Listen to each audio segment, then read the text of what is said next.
When people step off an aeroplane at an airport, they are arriving to experience a country or the city maybe for the first time.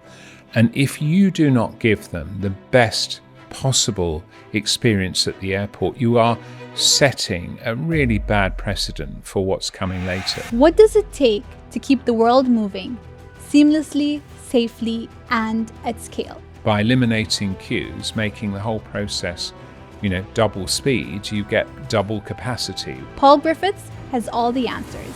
As the CEO of Dubai Airports, he runs the busiest international one on the planet. When I first arrived, my chairman, Sheikh Ahmed bin Saeed Al Maktoum, said to me, "You only have one KPI, Paul, and that is not to constrain the growth of aviation in Dubai." In this episode, we talk about the future of global travel, what it takes to lead a global hub of this scale, and how Dubai became the crossroads of the world. To be the biggest and the best has always been our goal. We'll be at 100 million passengers by the end of 2026. Let's get into it. Paul, you accepted your role as CEO of Dubai Airports back in 2007, packed up your suitcases, booked a one-way ticket for you and your family, and moved to Dubai. Can you tell us more about what gave you the confidence that this is the right move? I'm quite driven by instinct, and I always feel that unless you're prepared to take risks in life, it can be incredibly boring. I'm not one of those people who, has lived their entire life within a mile or so of where they were born. I'm definitely a global wanderer. And when the opportunity came up to come to Dubai, I just didn't really know quite what I was getting into, but I just felt that sense of adventure and to say, this is right. It's time to take a bit of a risk. And so literally, you're absolutely right. We packed up 3 suitcases. I had my son under my arm, who was just 4, and we got that one-way ticket to Dubai. And I have to say, from the moment we landed, it's been the most amazing 18 years. It's been incredible here. And the city has grown and reshaped. And it's just been amazing. The pace of life here is like nowhere else. Makes the rest of the world seem quite pedestrian by comparison. Love that. Your background as well is uniquely commercial. You started out your career, I believe, in software in Hong Kong. You've worked in airlines and rail. How have those experiences shaped how you've run airports? Well, I think the common link is personal mobility has always fascinated me. I mean, I got on a motorcycle at the earliest possible opportunity. I got my car license at the earliest possible opportunity. I've always been fascinated by transportation in all its forms. And I think going into the industry to organize the logistics of transport was just where I felt there was a natural tendency to go. And actually the journey came through sort of marketing and logistics and data for airlines. And then I went from there, when I went to Hong Kong, into the aviation industry, joined a startup airline out there. And then I came back to the UK, started working for another startup airline, which is Virgin Atlantic. Then I went from there to the railway business, because Virgin at the time had the rail franchise for the northern part of the network. And then from there, I went to Gatwick to run the airport, because interestingly, having been a customer of airports, I was a bit dissatisfied when I was in the airline industry. I didn't think that airports were on the same wavelength as airlines. And airlines have got some quite challenging economics to have to overcome. And the airports, I don't think, were serving them that well. And I wrote a paper actually saying how I felt airports were not really serving their customers that well while I was at Gatwick. And I think it was that ethos that got me noticed here in Dubai, where they wanted the airline and the airport to grow. You mentioned your experience in Virgin Atlantic. I'd love to know, you've worked, I believe, with Sir Richard Branson for a long time. What did that teach you about business and leadership? It taught me so much. I mean, first of all, he is a very magnetic character. He was someone who I worked very closely with and I learned so much from. He was someone who always believed there was a better way to serve the customer. And I think that came across in the service levels on board Virgin Atlantic, the innovative product line, the marketing, the whole approach. And if you consider at the time, we're talking, mid-80s, early 90s, at that time, the airline industry was run by some pretty large and very historic carriers that were really steeped in history. They weren't taking their customers seriously. And Richard Branson came along, bought a plane, said, I can do this so much better. And I was very proud to be part of the initial management team that took Virgin Atlantic and really put it on the map. And it was 13 years, which were incredible learning experiences. He's someone who has that gift of making you feel as though you're the most important person in the room. It was wonderful working for him. And we still keep in touch. Whenever he's in Dubai, we meet up for dinner and we chat about old times. We chat about the state of the world. It's great having that connection. And he's still doing great work, as you know. And while we're talking about customer service, having a customer-centric approach right now, you see it in all businesses' websites. Their values, customer-centric, but they're not actually applying that, right? I'm interested. It's one thing to say it, and it's another thing to actually apply it. I'm interested to know, how are you able to embed this within such a large organization like yours? Well, it's very interesting. When I first arrived, we were an airport that hosted about 32 million customers a year. We were about number 7 in the world. We had something like 3,500 employees. But actually, what I couldn't find is that focus on the customer. It was just absent, and I go around the world and I see airports where the customer is a sort of accessory. And you can sort of tell, and there are airports which I won't name and shame, but I can tell you privately which they are so you can avoid them. These are ones where you can go from beginning to end without having the single feeling that any of the staff there really have the customer's best interests at heart. And I really wanted to change that. And I think the whole ethos of the city of Dubai is to make sure our visitors feel as welcome as possible. But you see, a lot of airport employees forget that when people step off an aeroplane at an airport, they are arriving to experience a country or the city, maybe for the first time. And if you do not give them the best possible experience at the airport, you are setting a really bad precedent for what's coming later. So the airport gives the first and last impression of a country and a city, and therefore we take it personally that it's incredibly important to do that. But you see, one of the difficulties is, as an airport, we don't actually have control over very much. We're accountable for pretty much the whole guest experience, but we're not actually responsible for the people by and large, because there's something like 100,000 employees at Dubai airports, but a very small number of them, only 1,700 now, work directly for Dubai airports. So we have to have influence over that customer service ethos. And what we've done, I think, relentlessly over time is focused on customer service, trained for customer service, made sure that every single employee, whether they work for us or not, is properly imbibed in the ethos of decent customer service. Today, you're running the busiest international airport on the planet. I believe in 2024, you guys had 92.3 million visitors. I'd love to know, though, the journey behind this, because I'm sure this didn't happen overnight. How was it for the company and how was it for you as a leader?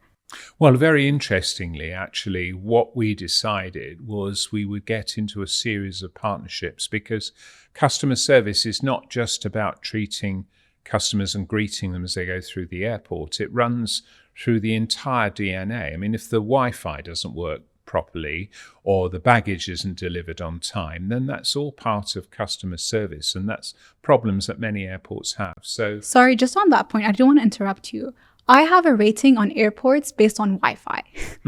Genuinely speaking, if I go to an airport and I'm not able to connect to Wi-Fi, the score goes down, because it's what people need to make their travel a lot easier. In Maslow's hierarchy of needs, I think it probably rates just about the same level as oxygen, doesn't it? At least for us Gen Zs, that's for sure. Yeah, that's absolutely right. And we recognize that everyone does need access to Wi-Fi. And I'm just like you. I go to an airport, if I can't get straight with one click on the Wi-Fi system, then it's a problem. And when they ask you to put your mobile phone number in and you have to wait for a PIN and the PIN never arrives, they haven't thought this through. Why not have good, fast, open Wi-Fi for everyone? That is the best possible customer service, and it will reap rewards which are far, far greater than the investment required. And I just don't understand why a lot of airport managers don't get their heads around this. I think it's because they fundamentally, they don't really understand which business they're in. They think they're managing infrastructure, but they're not. They're in the hospitality business. They're in the business of delivering excellent customer service. They're in the business of making people feel good, people feeling reassured about journeys. I mean, people may be traveling for the first time. They may be traveling for reasons which are not great reasons. They may be going to visit bereaved families or something, or they may be going to weddings or going to see friends they haven't seen for years. So many different reasons, and they have different needs. It may be Wi-Fi, it may be prompt delivery of baggage, it may be getting through the airport in the shortest possible time, it may be relaxing in the lounge, it may be having a decent meal or doing some shopping. We believe that we should have all of those things properly thought through, delivered to the highest possible standard, and let the customer decide how they need to spend their time. I did interrupt you, sorry, but can we go back to your journey in growing Dubai International into the busiest international airport on the planet? The easier thing here in Dubai is everyone knows that there's only one number that matters, and that is number one. If you ask the leadership of Dubai, where do we think we need to be in the ranking of the world?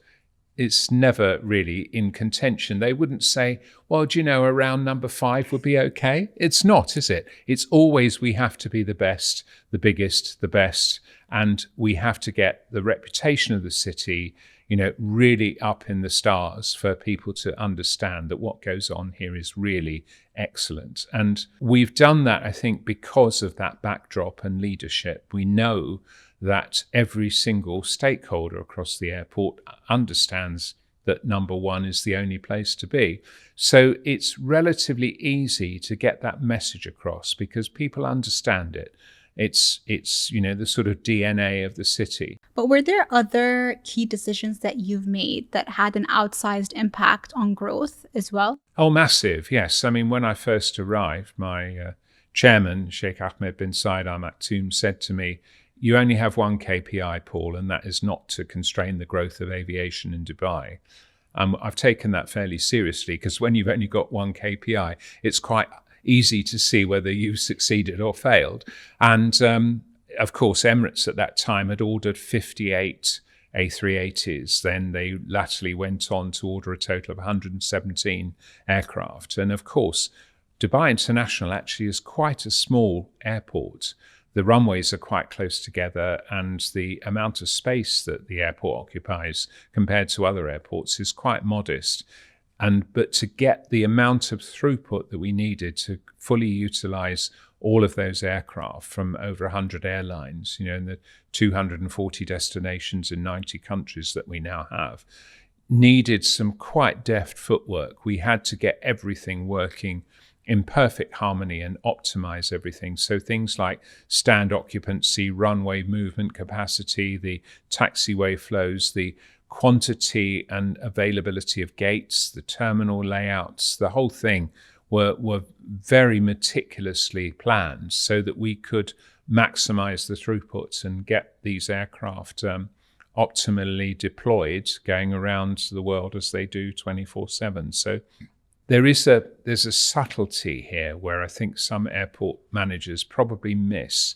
And that is, if you want to expand an airport and you ask how you do that conventionally, well, you need to build more terminals, more runways, more space.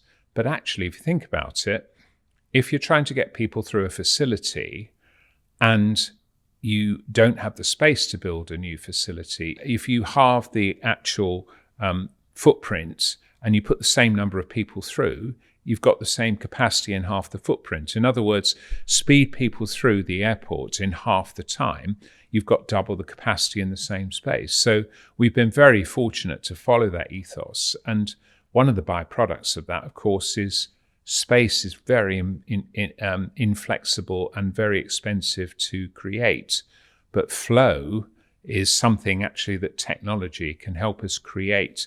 So if you can double the speed, and then the wonderful byproduct of that is you get happier customers, because I haven't ever met anyone who wants to spend more time at an airport, more time in a queue. So by eliminating queues, making the whole process, double speed, you get double capacity, which is a great benefit for the customer and for us. You're talking about one of my favorite topics, efficiency. So I'm getting excited now. How did you manage to double the speed, essentially? Well, effectively, you've got to look at the whole process from start to finish and really question why in the 21st century we're still sticking paper labels onto luggage and putting them through a system. Why, when you've bought a ticket, maybe months or weeks before, do you then have to go and stand in line and say, yes, I'm here, here's my passport, yes, I do want to travel, yes, I bought a ticket, yes, I've got my seat number. You don't need to do all that. And I think airlines are waking up to the fact, actually, like most other products in the world, when you buy the product, that is when the relationship is cemented and you've got everything organized. You don't need to go to someone at a desk in an airport and reaffirm, yes, I want to travel, etc. So increasingly, check-in at home, I think, or office has been the norm. And I think in the future, there won't be a check-in process.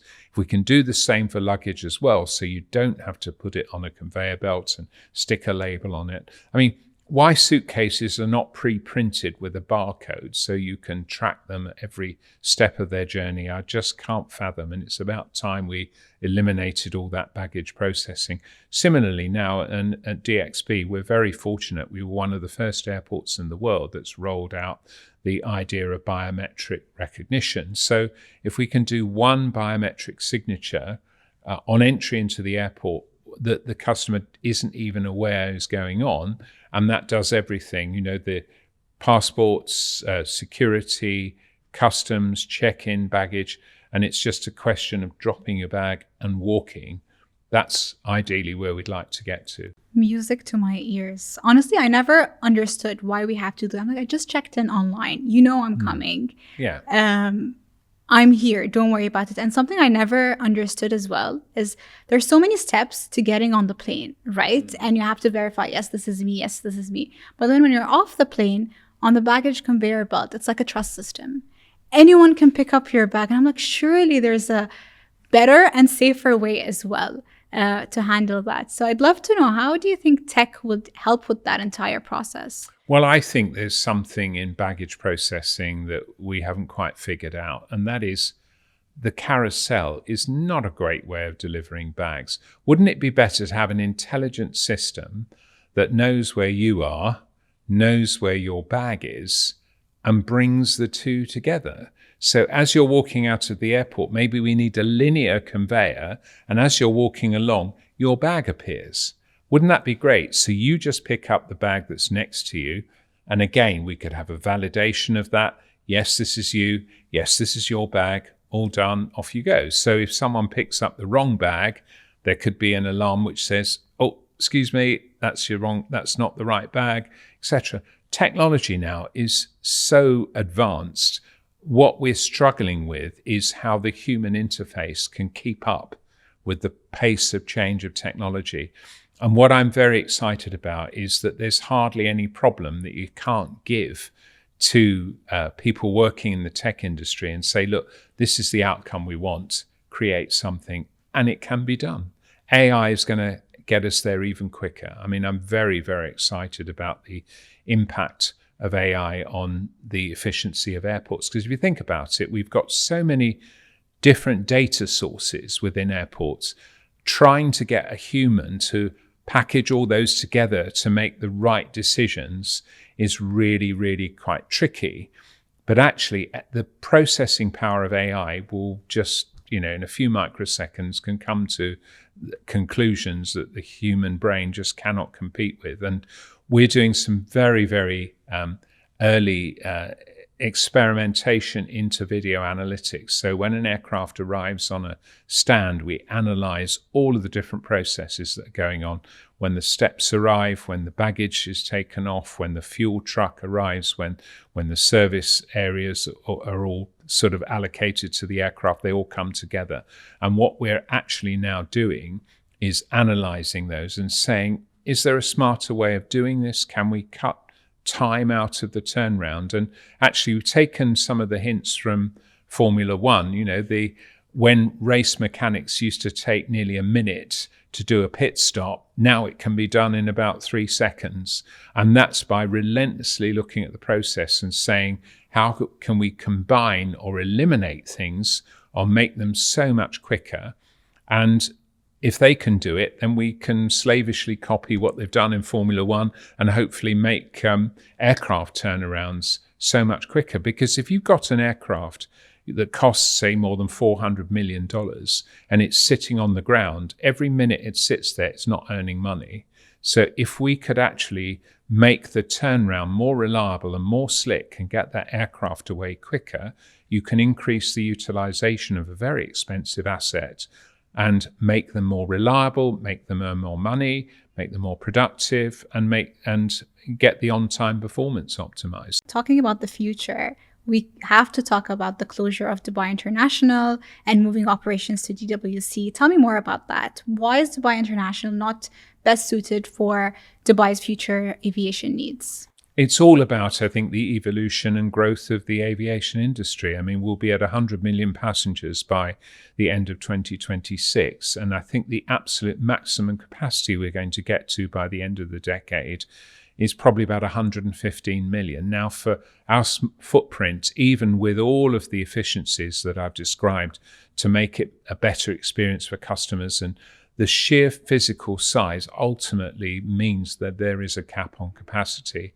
And of course, Dubai's ambitions far outgrow 115 million airport capacity, which is why we've had to create a brand new airport which will cater for more than double that number. And obviously, that's got to be a migration. Being a hub and having all of the concentration of so many cities that you can arrive from and then depart to and vice versa, we clearly need that additional physical capacity to be able to operate at that scale. And of course, the ambition of Dubai is never to stand still. So the transition from Dubai International as we know it today to Al Maktoum International Phase 2 is going to be a very exciting time in the development of aviation here in Dubai. But of course, it'd be quite a daunting challenge, because if we're operating at 115 million and we've got to make the transfer of that entire operation to the new airport, that's going to be a very big ask. It's never been achieved at scale like that before. I mean, other countries have had to move their airports and close the old airports down, but it's never been achieved at anything like the scale we're talking about. So, and the thing is that migration is necessary. It's necessary for all sorts of reasons. The city obviously is developing much more towards the south, so the airport will be very conveniently located. It can be purpose-built to have 5 runways from the get-go and with as much terminal capacity as we need, so we won't be short of operating capability. And I think if it's designed in the right way, it will be a much better, much more high-tech and much more intimate customer experience. So it has to happen for the future of the city and for the future of the aviation sector here in Dubai. And I think it's going to be a very, very positive thing for us to do, because we'll be able to start from the ground up. We can trial all of the new techniques and things that I've described at DXB and then migrate them to the new airport when they've been properly industrialized and made reliable and very good customer service enhancements. We hope that transition will create an airport like none other, and it will show the way, and other airports will take years to catch up. You know what I love about Dubai? It's like, it's not about hitting number one. It's about staying there as well. And there's still that hunger. We need to do better and better and better. But it is hard remaining number one. So on that, a lot of the regional and global hubs are also investing a lot in their aviation infrastructure. We have hubs like Doha, Riyadh, for example, Singapore, Istanbul. All of them are investing money. How do you view growing competition? And let's face it, the airlines are investing, millions, sometimes billions of dollars in creating the best aircraft and having the best fleet and the best onboard service. If they're let down by poor performance on the ground, then that's not good. And I've always felt the airport is an absolutely critical part of the aviation supply chain. And I think what we have as a USP here in Dubai is that airlines and the airport work together with the same objective. And we are there to really create the best experience for people coming to Dubai and people in transit through Dubai. And yes, a lot of other countries are investing billions in airport capacity as well. But again, if we can find that sweet spot where the response to the customer service that we're providing is universally positive, and it's reflected both in the experience of the people actually traveling on the plane as well as on the ground, then that I think is much harder to duplicate elsewhere. Let's get to know you, I think, more as a person. I'd love to get into who is Paul. In your journey, you've done remarkable things. Your career is outstanding, but did you ever wonder, can I actually do this? Am I the right person for this? And when did that stop? It never stops. I think the thing is that you can only be effective if you are constantly questioning yourself. If you think you can do anything, then I don't think that breeds the right attitude, because for a start, you will always think you're the supreme commander and everyone else is inferior to you. And I don't like environments where they are ruled by people who use sort of fear as a management control system. That's not good. And I think one of those things is, if you do question yourself, the best thing to do is surround yourself with people who can provide answers to the questions that you ask. So I've never been shy about saying, if I'm the thickest person in the room, that's fine, because go out and find and hire the brightest possible people. Their relative intelligence to yours is absolutely irrelevant.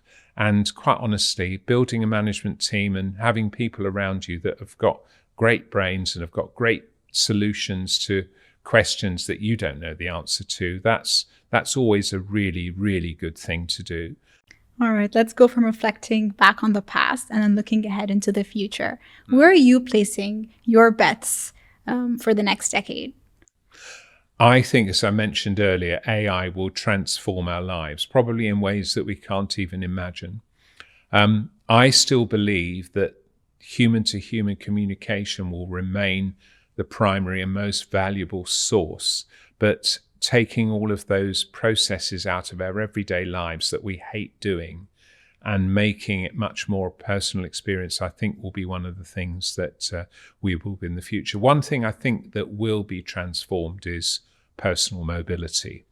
I really do think, although I love all forms of transport and I love cars and motorcycles and all those personal devices we use to get around, I think they're all pretty primitive. The fact that we're burning oil and hydrocarbons to power cars, the advancement of electric vehicles as an alternative way of creating a much more environmentally friendly mode of transport, I think is a good step in the right direction.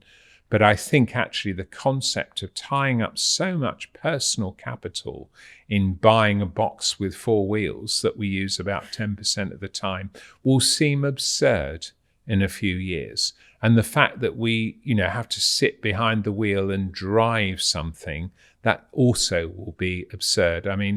I've recently, spent time in San Francisco using driverless vehicles there, and it's Waymo is just a revelation. It really is. I thought I would be scared because you'd see all these no drivers and whatever. I thought I'd be scared, but actually when I was there, they put calming music for you, and it's actually very relaxing, and you don't have to do small talk.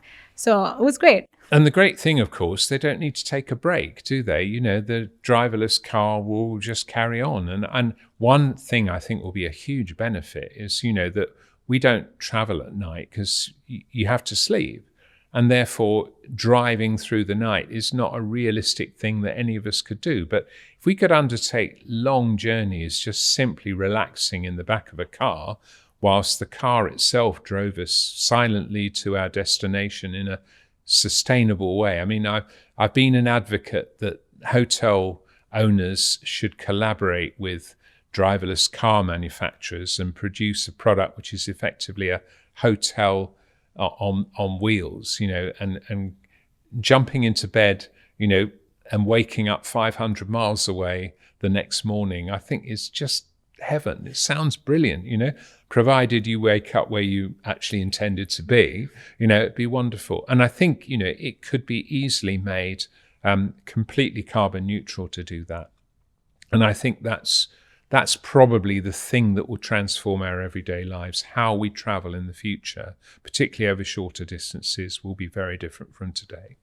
Awesome. Let me ask you a money question as well, another one. If you had $10,000, how would you invest it?